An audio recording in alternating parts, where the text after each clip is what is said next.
wanted something that really straddled both worlds for the portrait. The jazz musician, Hugh Masekela, and I wanted the African context. The box that it came in was his first huge hit, Grazing in the Grass.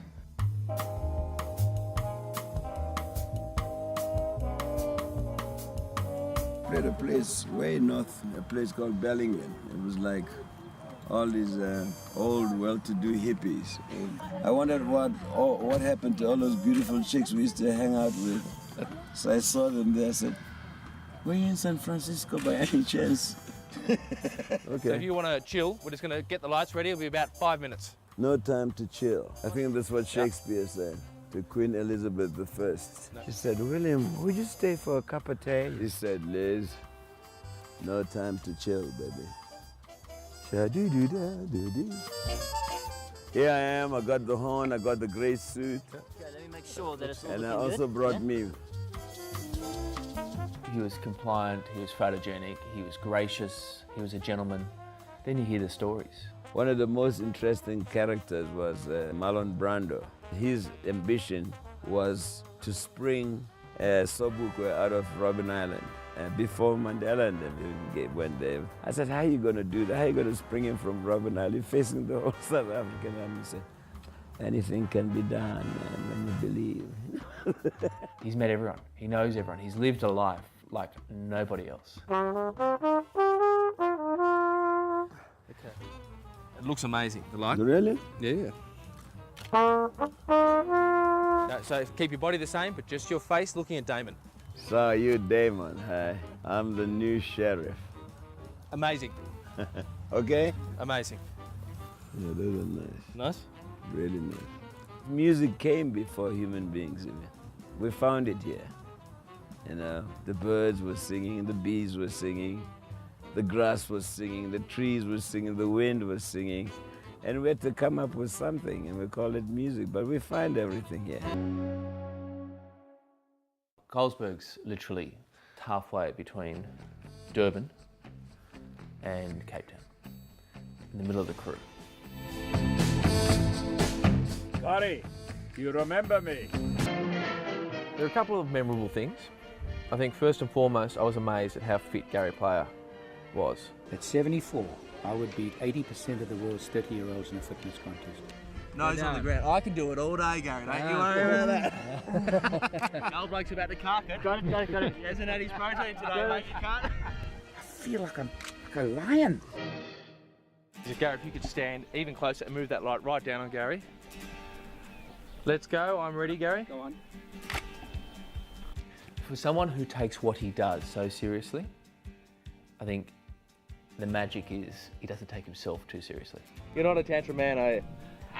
That's, yeah, that's, When most of us are, we're fishing or having afternoon naps, Gary Player is trying to improve South Africa. Gary Player is involved in South African education programs all around the country. And you can't help but respect that sort of energy, that sort of passion. it's exactly what we're looking for. Thank you very much. Pleasure. Much My appreciated. word, it's a pleasure. When you go to those gates, it means bugger all. How many golf tournaments you won? Mine is what I try to do for the human being, having struggled myself. Whatever you do in life, if you come to it with passion, and if it gives you passion, you will not fail. Find that dream, follow that passion, and get through. I wanted to be a Zulu street musician, but it was complicated because I also wanted to be a game ranger.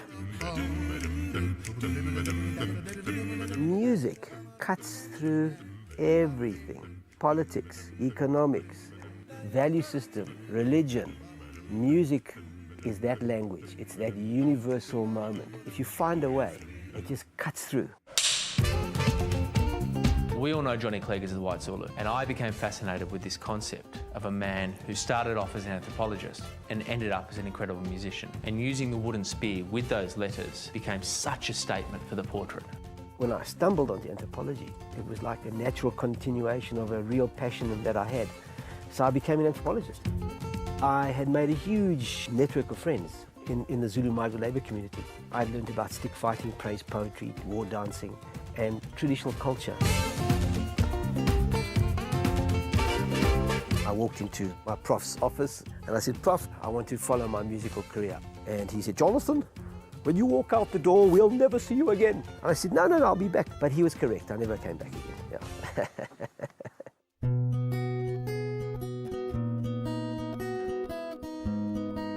I came from a country that was under a cultural boycott, an economic boycott, a political boycott. You know, we were prepared to see the most incredible race war erupt.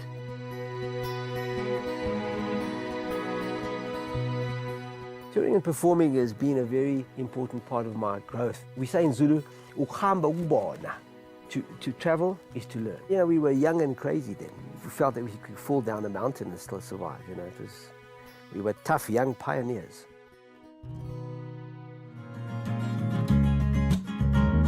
So we're living in an electrifying time, and that for me is also very nourishing as an artist. So, you know, for me, it's a great time to be here.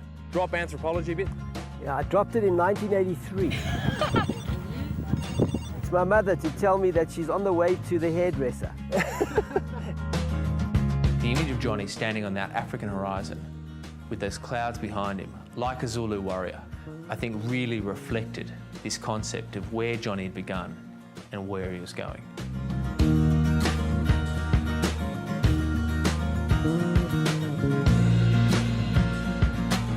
The thing about young people is that they don't know what they can't do. The world is broken right now. And in a way, only young people can fix it. We chose to shoot the portrait in the Market Theatre in Johannesburg. It had a very rich history as part of South African theatre and also with John Carney. It took my father 20 years to accept that I'm an actor. I bought him a brand new car when I did the movie The Wild Geese with Richard Burton, Roger Moore, Hardy Kruger. Oh my God, James Stewart. You know, all those big Hollywood actors.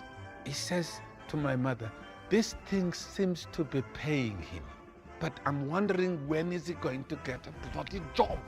No, this works really well actually. Yeah, that's the shot down. That's what we're looking at. This is Adrian, he's the photographer. This is the rest of the boys. It's a motley crew. It's a motley crew. These pillars, two of them were on the stage, and we used them when I did Othello. And then we would watch Cassio try to plead with my wife Desdemona, and he would then say to me, see the way he looks at her with lust. And an old lady says, he's talking rubbish. That man's not sleeping with your wife. We're gonna take your glasses off. Is that okay? You left nothing left by the time we've done. Oh, that's beautiful. That's a beautiful shot. We just need more light on the handcuffs. This visual of John Carney sitting there looking almost forlorn, but defiant, with handcuffs on stage, was a very strong portrait. It really did define 30 years of his life. It's amazing. Yeah, it looks beautiful. You're amazing at holding still.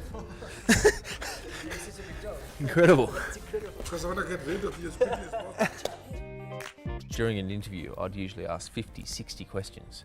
I barely had to say a word. We sat there and watched a man tell the story of his life with such vibrance, such enthusiasm, such theatre. None of us wanted it to end. 7 kids. I even look handsome, yes. What are you waiting for?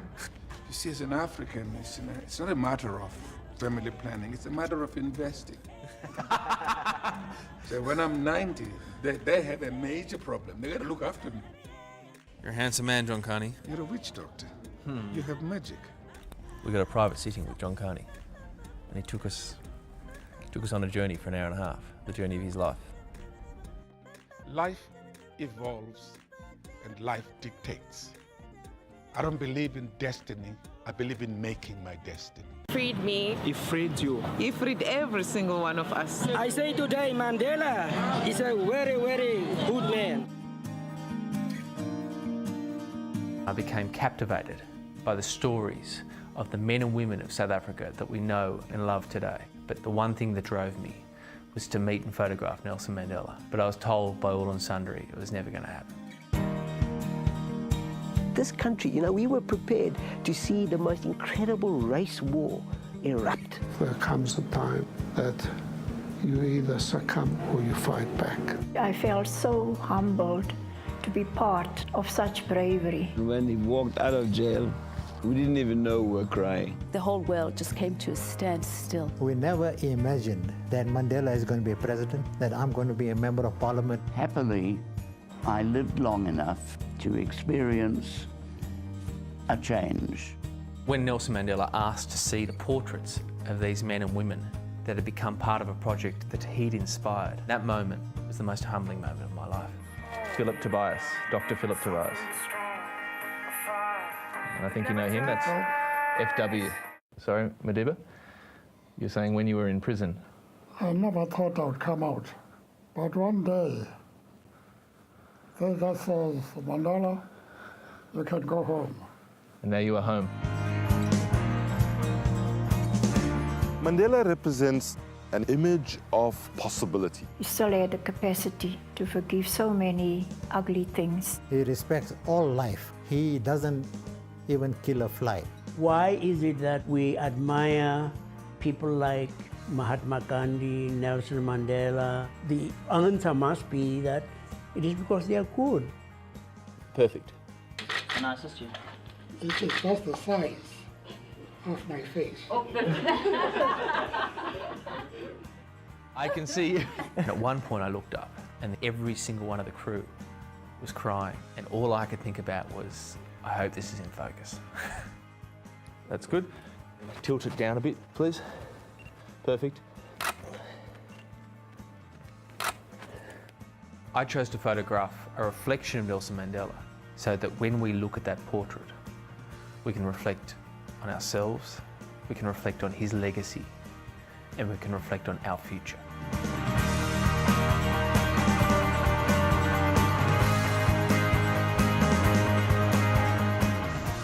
Never, never, and never again shall it be that this beautiful land will again experience the oppression of one by another.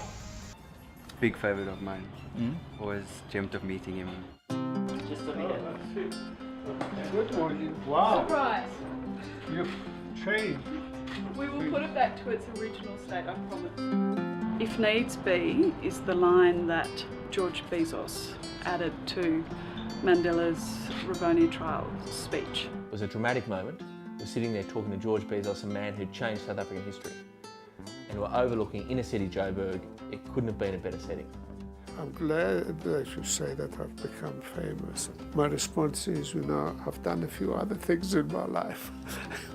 You're going to look straight at me. I don't use a computer, you know. The Legal Resources Centre employed a very knowledgeable woman from the UK to come and train everybody on this. I was the only failure in the whole career. It struck me that he was a man who was just so down to earth. His sense of empathy, of getting along with people no matter who you were, a bald Australian photographer, or Nelson Mandela. He made you feel like you mattered. You're so beautiful. People unfortunately resist change. Whether you like it or not, life is going to change with or without you. The first time I did my hair was when I was in my 20s, 30s, in the 70s, 80s, the Michael Jackson type of big afro. That was the thing.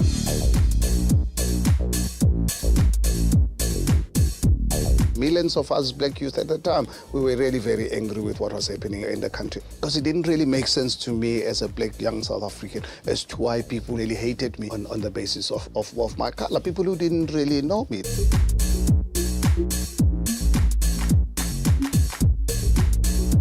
It was at the time when real black people were really looking for something to inspire them, to really value themselves as human beings, and we had the name to really back it up.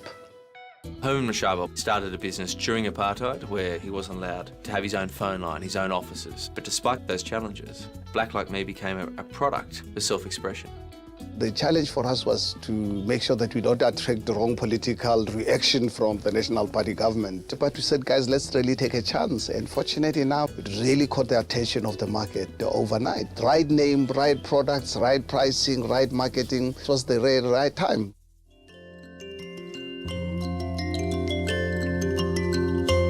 When I'm big, my big dream is I want to be also Mr. Mashaba. No, you must be better than Mr. Mashaba. I was surrounded by a community of thieves, including my mother. We'll go out there and steal wood, we'll go and steal water to survive. I'm not ashamed because I understand precisely under which conditions and circumstances I was born. The challenge for us in South Africa, how do we really get our people? How do we give them opportunities? How do we really get our people, our communities to graduate from this? Because it is possible. Our country offers opportunities for all of us. Actually, try putting your hands like this. That's it. Oh, and just resting on your hands. Communities, it's me, it's all of us. I think it's not something that you can really divorce yourself from. My survival is so dependent on people around me also succeeding, because I don't want to really be the only person successful. Take Black Like Me and apply it to a portrait. And there's Herman Mashaba, front and centre. Really inspirational, really positive, but there's still something about him that is incredibly humble, incredibly down to earth.